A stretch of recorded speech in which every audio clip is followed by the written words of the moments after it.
है जो novelty cinema के पहले महाप्रबंधक होने के साथ ही साथ देश के भी सबसे पहले महाप्रबंधक हैं।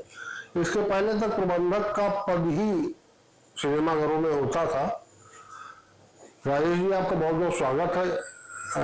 हम बातचीत की शुरुआत करेंगे। 8 दशक का ये जो नॉवेल्टी का सफर रहा, इसमें क्या क्या खास घटनाएं आपको देखने को मिली? नमस्कार जी। ये सिनेमा 1946 में हो रहा था, 1946 में, और पहली फिल्म इसमें लगी थी अनमोल घड़ी, जिसमें सुरैया थी और सुरेंद्र कुमार इनके हीरो थे पिक्चर का। और ये पिक्चर जमाने की बहुत बड़ी म्यूजिकल हिट पिक्चर थी। और इसके बाद नॉवेल्टी में बहुत बड़ी बड़ी हिट पिक्चर लगी, जैसे गंगा जमुना ने गोल्डन जुबली की, संगम और जिस देश में गंगा बहती है सिल्वर जुबली की, विलन पिक्चर थी, राजा रंग थी, सिल्वर जुबली के यहाँ पे 25 सप्ताह चली। तो नॉवेल्टी का इतिहास बहुत गौरव में, और हमारे दर्शकों ने नॉवेल्टी को शुरू से बहुत ज्यादा पसंद किया, जिसके लिए हम उनके आभारी भी हैं। उसके अलावा आज के भी युग में कई पिक्चरें, हम आपकी कौन पूरे एक साल चली थी, 52 हफ्ते हमारे यहाँ। मैंने प्यार किया भी बहुत बड़ी हिट हुई थी। और आखिरी रास्ता 1986 में अमिताभ बच्चन जी और जया बहादुर जी भी हमारे यहाँ आए थे। बीच में 1 मिनट आपको रोकेंगे। वो कौन सी फिल्म थी जिसमें हजरतगंज तक लाइन लगी थी, लंबी लंबी, नगर निगम तक? ये इसी में आखिरी रास्ता में अमिताभ जी आए थे, तब इतना ज्यादा रश हो गया था, भीड़ हो गई थी कि पुलिस ने उधर जीपीओ के सामने से रास्ता बंद कर दिया था, इधर हजरतगंज में मेफे के सामने सारे रास्ते बंद कर दिए थे, केवल पैदल दर्शकों को आने की परमिशन थी। और इतनी उस टाइम लाठीचार्ज भगदड़ हो गई थी कि जनपद की और हजरतगंज की 2-4 दुकानों से ही पब्लिक मार्ग से सामान भरवा दी। तो भी खैर आखिरी रास्ता हिट हुई थी, बहुत अच्छी हुई थी। नॉवेल्टी में कौन कौन प्रमुख अभिनेता समय समय पर आए और उनकी क्या प्रतिक्रिया रही, दर्शकों से कैसा उनका संवाद रहा, क्या उस दौरान की कोई खास घटना या दर्शकों ने उनसे फरमाइश क्या की? जैसे 3 देवियों में, मैं तो छोटा होता था, हमारे पिताजी थे यहाँ में इधर, तो देवानंद आए थे और सिमी गरेवाल आई थी यहाँ पे। और उसके बाद एक फिल्म में माधुरी दीक्षित, अनिल कपूर और डैनी भी आए थे। वो देशभक्ति की पिक्चर थी, वॉर के ऊपर।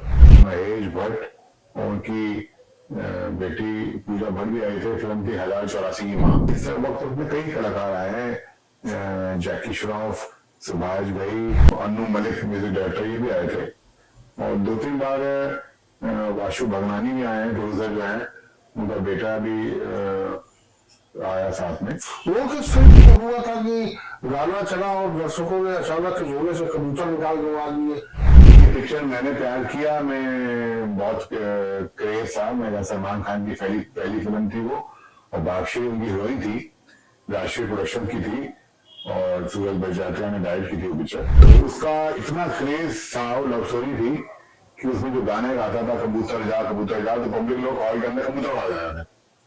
और उसमें एक गाना और था जिसमें बादशाह का बर्थडे मनाते दिखाया गया, और एक गीत था मेरे सवालों का जवाब दो। उसमें ये स्टूडेंट्स वगैरह बड़े बड़े केक लेके आते थे और हॉल के अंदर ही केक काट के सारी दर्शकों को वो मुंह मिठा कराते थे। तो पिक्चर का बहुत हद ही क्रेज रहा है। कबूतर उड़ाए होंगे तो बड़ा अफरा तफरी का हंगामे वाला माहौल हो गया होगा। हाँ, वो चांद के बाद कबूतर उन्होंने उड़ाया तो एक बार तो थोड़ा सा हंगामा हुआ, लेकिन कबूतर बाय नेचर शहीद होता, फिर एक किनारे जाके वो हॉल की सीलिंग में किनारे जाके बैठ गया, उसके बाद में डिस्टर्ब नहीं किया, तो बाद में फिर उसको निकाला गया। 80 साल की यात्रा में कई ऐसे दर्शक होंगे जो आज भी आपको याद होंगे, बहुत से ऐसे लोग होंगे जो पहला शो देखने में अभ्यस्त रहे होंगे, बहुत से लोग होंगे जो अपनी स्थायी सीट बुक करा के रखते होंगे। तो कुछ ऐसे दर्शकों के बारे में बताइए। एक अजय श्रीवास्तव जी थे, वो डेली इवनिंग शो पिक्चर देखते थे। अगर कोई पिक्चर मान लीजिए 4 सप्ताह चली तो 28 बार देखते थे। और वो रोज फोन भी करते थे कि भाई साहब मैं इवनिंग में आऊंगा और मेरी सीट रुकवा दीजिएगा। उनकी सीट फिक्स थी, सीट 13 नंबर। तो वो उसी में बैठते थे और फोन भी डेली करते थे, भाई साहब आज मैं 15 मिनट लेट लाऊंगा, आधा घंटा लेट लाऊंगा, मेरी सीट पर निकालिएगा। मैं जरूर आऊंगा। हमारा नौटी के साथ स्टाफ भी मेरे बना भी सीट 13 रख दिया था, वो बैठते ही सीट 13 में थे और बहुत शौकीन थे पिक्चर के। तो एक बार हमारे यहाँ पिक्चर लगी चेन्नई एक्सप्रेस, जिसमें शाहरुख खान थे। तो लखनऊ से लॉटरी सिनेमा को चुना गया कि लॉटरी द्वारा किसी दर्शक को भेजा जाए। बॉम्बे एयर टिकट भेजी थी शाहरुख खान जी ने, उनके पास भेजा जाए और दिन भर उनके साथ रहेंगे, उनके घर में लंच करेंगे और फिर शाम की फ्लाइट से वापसी थी। तो हमने फिर लॉटरी नहीं निकाली, मैंने वो अजय श्रीवास्तव जी को भेज दिया, क्योंकि इससे बड़ा हमारा फेवरेट दर्शक नहीं था। तो वो गए और पहली बार वो बाई चांस फ्लाइट पे बैठे थे, वो गए और फिर शाहरुख खान जी के लिए यहाँ से चिकन का कुर्ता पजामा भी ले गए थे और लखनऊ भी, और वहाँ उनको एयरपोर्ट रिसीव किया, गए शाहरुख खान जी के पास। इस तरह हर बड़े शहर से एक दर्शक को बुलाया जाता। तो वो जितने भी 15-20 दर्शक थे वो लोग वहाँ गए थे और उन्होंने फिर उनको रिसीव किया, उनके साथ लंच किया और उन्होंने भी कुछ गिफ्ट दिए थे। शाहरुख खान जी ने भी कुछ गिफ्ट दिए थे उनको। तो आज भी वो चीज आ रही है, उसकी फोटोग्राफ भी रखी है। ऐसे ही कुछ और दर्शकों के बारे में बताइए जो अपने अजब गजब कारनामों के कारण अभी तक आपके याददाश्त में है। ऐसे ही हमारे सरदार जी होते थे, जिनका नाम भोला बाबू था। उनका रिकॉर्ड था, वो हर फिल्म पहले दिन देखते थे और इनको इतना शौक था फिल्म देखने का। और वो बहुत अच्छे फिल्म के क्रिटिक भी थे, मतलब पिक्चर के बारे में निकलते थे तो बैठते थे, एक कप चाय हमारे पीछे थे, वो पिक्चर की क्या अच्छाइयां हैं, क्या कमियां हैं, पिक्चर चलेगी नहीं चलेगी, किसकी कैसी एक्टिंग है। तो समझिए कि होता नहीं, वो उनके लिए जिंदगी फिल्म थी। कहता नहीं कि सोचना भी फिल्म, खाना भी फिल्म, पीना भी फिल्म, चलना भी फिल्म, 24 घंटे फिल्म के बारे में बात करते थे। और शुक्रवार पिक्चर लगती थी, उस गुरुवार को फोन आया था, राजेश कौन पिक्चर लग रही है, मैं शो में आऊंगा, मेरे लिए सीटें बुक कर रखना, ये मेरी सीट नंबर है। तो वो अब हाल ही में उनका ध्यान हुआ, लेकिन मैं करीब पिछले 50 साल से देख रहा था कि हर फिल्म हमारे पहले में दिखते थे। वो दो भाई आया करते थे लगातार देखने, ये बोला बाबू उनके पता, और एक शराबी सज्जन आते थे अपने फिल्म शराबी में हमारे चली थी 50 हफ्ते। एक रेलवे में थे, वो डेली देखने आते थे पिक्चर, ज्यादातर इवनिंग नाइट शो। तो मैंने उनसे पूछा कि आप रोज क्यों देखते फिल्म? वो कहते कि मेरा बेटा ही 2 बार से आदमी है, जिससे हम लोग थोड़े दुखी भी रहते हैं। तो ये फिल्म देखे हमको बड़ी संतुष्टि मिलती है कि वो शराबी रोज देख। तो उन्होंने भी मेरा 50 हफ्ते गोल्डन जुबली शराबी हुई थी, तो लगभग रोज वो पिक्चर देखते हैं। 80 बरस पूरे हो रहे हैं, तो और कोई विशेष सिनेमा घर शुरू होने से लेकर आज तक में कोई ऐसी बात, कोई घटना, कोई बड़ा राजनेता आया हो, कभी मुख्यमंत्री आया हो, कभी राज्यपाल आया हो? वीवी गिरी साहब आए थे हमारे यहाँ, और किस हैसियत से आए थे? तब वो यूपी गवर्नर थे।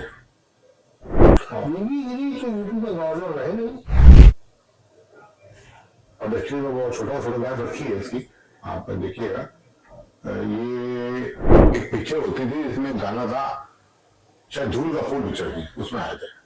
उसमें गाना था मैं हिंदू बनूंगा या मैं मुसलमान बनूंगा, तब आए थे। उस टाइम किस पोस्ट में थे ये तो मैं खुद मेरी उम्र कम थी। और बागबान पिक्चर जो अमिताभ बच्चन की आई थी, उसमें मुलायम सिंह यादव जी हमारे मुख्यमंत्री जी वो आए थे, उन्होंने पिक्चर देखी थी। तो उनके साथ तो बड़ा पूरा लश्कर आया होगा। तब मुख्यमंत्री थे, पूरा लाहौर लश्कर, क्या पूरा हॉल बुक करा लिया गया था? पूरी बैल्कनी उनकी जो की गई थी, बैल्कनी पूरा नीचे तो आम पब्लिक भी, बैल्कनी में था पूरा, जैसे होती सिक्योरिटी वगैरह, स्निफर डॉग वगैरह सब आए थे पहले सब। बीच में ही इस बातचीत के एक जानकारी ये दे कि राजेश जी के पिताजी हरिकृष्ण टंडन जी भी यहाँ प्रबंधक थे। राजेश जी की अपनी प्रतिभा बचपन से ही उन्होंने देखी ये सिनेमा लाइन में जाने के इच्छुक है, लेकिन ऐसा नहीं कि उन्होंने सीधे उनको किसी बड़े पद पर बैठा दिया, उन्होंने उनको सीधे गेट कीपर बना दिया। गेट कीपर के बाद ये टिकट चेकर हुए, प्रोजेक्टर चलाया, टिकट बेचा, टिकट ब्लैक करने वालों को पकड़ा और आज इस मुकाम पर ये पहुंचे। मतलब कहने का कि सिनेमा घर संचालन की प्रत्येक विधा से ये परिचित है और उसमें दक्ष है। कोई इनको किसी भी प्रकार का कर्मचारी जो है झांसे में नहीं रख सकता। ये हर चीज की गहराई और उसकी असलियत से वाकिफ है। एक्चुअली हमारे पिताजी ने नॉवेल्टी सन 55 से सन 93 तक संभाला और बुजुर्गों में ये एक उनका ज्ञान था या उनका एक्सपीरियंस था कि उन्होंने बचपन से ही मेरे को सिनेमा में इन्वॉल्व किया। जब मैंने 10th पास की, ICSE पास किया और मैं 11th क्लास में आया तो उन्होंने मुझसे कहा भी दिन को आप कॉलेज जाते हो, शाम को आप सिनेमा आया करिए। कहते थे कि ये उम्र आप लोगों की बिगड़ने की है तो इधर उधर घूमने घामने आवारा गर्दी करने से अच्छा आप सिनेमा हो। तो मेरी उम्र लगभग 17 साल की थी जब मैंने यहाँ आना शुरू किया और शाम को पार्ट टाइम में यहाँ ड्यूटी करता था। तो ड्यूटी करने का कुछ पैसा भी मिलता था या पिताजी? हाँ, नहीं मिलता था। उस जमाने में 300 रुपये मिलते थे महीने में और सस्ता जमाना था, 300 भी पॉकेट मनी के लिए पर्याप्त होते थे। उसके बाद सन 80 में फॉर्मली मैं जब बीकॉम पढ़ रहा था तो मैं यहाँ नौकरी में आ गया था असिस्टेंट मैनेजर के रूप में। और सबसे पहले मेरे को गेट पे खड़ा किया गया, गेट कीपिंग सिखाई गई, कैसे गेट डायरी भरी जाती है, कैसे हॉल के अंदर देने में पब्लिक कितनी आती है, कितने लोग बैठे हैं। उसके बाद फिर हमको बुकिंग काम सिखाया गया, टिकट सेल का, और उसके बाद फिर अकाउंटिंग पूरी सिखाई गई। हमारी जो तब हर चीज मैनुअल होती थी, एक सरकारी देश का डिफॉर्म बनता था शो का और उसकी कैश कैसे मिलाया जाता है, फिर बैंकिंग कैसे की जाती है। 81 में जब सिनेमा रेनोवेट हुआ सिलसिला पिक्चर के साथ खुला तो जब नए प्रोजेक्टर लगे तो प्रोजेक्शन में भी हमको इन्वॉल्व किया गया। प्रोजेक्टर जब नया इंस्टॉल हो रहा था तो हम साथ में थे इंजीनियर्स के, ताकि प्रोजेक्टर का पूरा ज्ञान हो जाए, कैसे चलाया जाता है, कैसे उसके ऊपर रील लोड की जाती है। तो सब सीखा, पर धीरे धीरे हमको उन्होंने पब्लिसिटी के बारे में, एडवर्टीजमेंट के बारे में भी सिखाया गया। तो हर डिपार्टमेंट का हमको उन्होंने नॉलेज दी ताकि हम इस विद्या में परिपक्व हो जाए और किसी भी डिपार्टमेंट में हमें दिक्कत ना पाए। आपने पहले के दर्शक भी देखे, उनका रुझान समझा, आज के दर्शक उनको भी आप देख रहे हैं, उन्होंने क्या फर्क महसूस करते हैं? पहले की फिल्मों में खासियत क्या था कि म्यूजिक बहुत रिच होता था। पहले आप गाना सुन लीजिए, चाहे वो मोहम्मद रफी जी का हो, किशोर कुमार जी का हो, मुकेश जी का हो या मन्ना डे जी का हो, वो गाने आपको याद रहते थे। हर आदमी गानों को गुनगुना सकता था और ज्यादातर वो क्लासिकल धुनों के ऊपर बेस करता था। जो हमारी क्लासिकल धुनों पे गाने बेस होते हैं वो दिल में जगह बना लेते हैं। तो कई लोग तो केवल गाने देखने आते थे। हमें याद है कि एक दर्शक पिक्चर देख के गया, अगले दिन वो फिर आएगा, भाई साहब वो गाना बहुत अच्छा है, बोल रहा था बोल संगम होगा कि नहीं संगम फिल्म में, और 5 मिनट में गाना दोबारा देखने के लिए। तो हमें बोला ठीक है आप देखो। तो कई लोग तो कहते कि 2-2 3 दिन बाद फिल्म देखी, क्योंकि 1-2 गाने जो उनको अच्छे लगे, वो जैसे दोस्त दोस्त नारा, प्यार प्यार नारा, तो उसको 2-2 3 दिन बाद रिपीट करते थे, देखने आते थे 10 मिनट के लिए, उनको पता कर लेते थे वो गाना कब आएगा, मतलब इंटरवल के 15 मिनट बाद आएगा। तो उस टाइम आ जाते थे और रिक्वेस्ट करके पिक्चर चाहे फोन में खड़े होकर देखते थे, वो 5 मिनट 10 मिनट गाना देखते थे। म्यूजिक ही रिच होता था, म्यूजिक हिट होता तो पिक्चर हिट अपने आप हो जाती थी। उसके अलावा स्टोरी बेस्ड होता था, विद सोशल मैसेज पिक्चर होती थी। आजकल के जमाने में वो बहुत कम हो गया है। अब म्यूजिक की तरफ ध्यान उतना नहीं कर रहे हमारे निर्देशक वगैरह। तो मैं विनती करूंगा कि म्यूजिक की तरफ बहुत ध्यान दें। और जैसे इस मामले में हमारे राजकुमार हिरानी है, उनकी पिक्चरें भी चाहे 3 इडियट्स थी, चाहे मुन्ना भाई, MBBS थी, वो विद सोशल मैसेज होती थी और उनका म्यूजिक भी अच्छा होता था। तो अगर म्यूजिक पे ध्यान दें तो पिक्चर अच्छी होगी। इस तरह कह सकते हैं कि पहले आदमी सिनेमा देखने आता था और अब समय बिताने आता है। देखिए, मनोरंजन तो सबको चाहिए, पहले भी चाहिए था, आज भी चाहिए। और मगर क्या है कि क्वालिटी ऑफ फिल्म अगर अच्छी हो ना, अगर जैसे आप साउथ की कुछ फिल्में हैं वो जो नॉर्थ से बॉलीवुड से बेटर बिजनेस कर रही है, जैसे आपकी बाहुबली थी या आजकल कंतारा अच्छी जा रही है। तो पब्लिक को आज भी, जबकि कंपटीशन बढ़ गया है, टीवी भी है, ओटीटी में फिल्में आ रही हैं, मगर अगर अच्छी क्वालिटी फिल्म आती है तो आज भी अच्छी जाती है। जैसे 2023 में 5-6 पिक्चर बहुत हिट हुई थी, जैसे जवान थी, पठान थी, गदर 2 थी, एनिमल थी, केरला स्टोरीज थी। तो ये नहीं, पब्लिक वेट करती है हमें पिक्चर देखनी है, अच्छी क्वालिटी पिक्चर है, फैमिली पिक्चर हो, फैमिली साथ देखे। तो जो आनंद अंधेरे में हाथ में पॉपकॉर्न का डब्बा हो और शांति से आप फिल्म देख रहे हो, जो आनंद घर में बड़ी स्क्रीन पे आता है, डॉल्बी डिजिटल साउंड सिस्टम हो गए, हमारे डॉल्बी एटमॉस लगा हुआ है जो लेटेस्ट है, तो जो उसमें पिक्चर देखने में आनंद आता है तो सुकून से देखिए आप। वो घर में छोटे टीवी में, छोटी स्क्रीन में वो आनंद नहीं आता। फिल्मी दुनिया को लखनऊ में बहुत बड़े बड़े नामी कलाकार दिए हैं, नौशाद से लेके मुजफ्फर अली तक। क्या कभी कोई ये लोग भी आते हैं सिनेमा देखने या आए? हाँ, मुजफ्फर अली भी तो आए, नौशाद जी तो खैर हम लोग तब छोटे होते थे, वो तो कहते नहीं, हमारे पिताजी बताते हैं कि निशाद सिनेमा के सामने ही शायद हारमोनियम बना के बजा के जाना। बाद लाटू शोर में उनकी शॉप थी, वो तो अभी भी है। हाँ। अल्लाह मियाँ वो हारमोनियम भी है। तो हाँ, वो लोग भी आते थे, क्योंकि जब गिने चुने सिनेमा होते थे लखनऊ में और सभी आते थे यहाँ पे देखने के लिए। अब जैसे मैं एक बार एक मैगजीन पढ़ रहा था कि इंग्लैंड में एक बार उन्होंने स्टडी किया कि पास पड़ोस के लोग छोटी छोटी बातों पे आपस में झगड़ा करने लगते हैं। तब मार्गरेट थैचर थी प्राइम मिनिस्टर और पुलिस में बड़ी शिकायतें आती थी।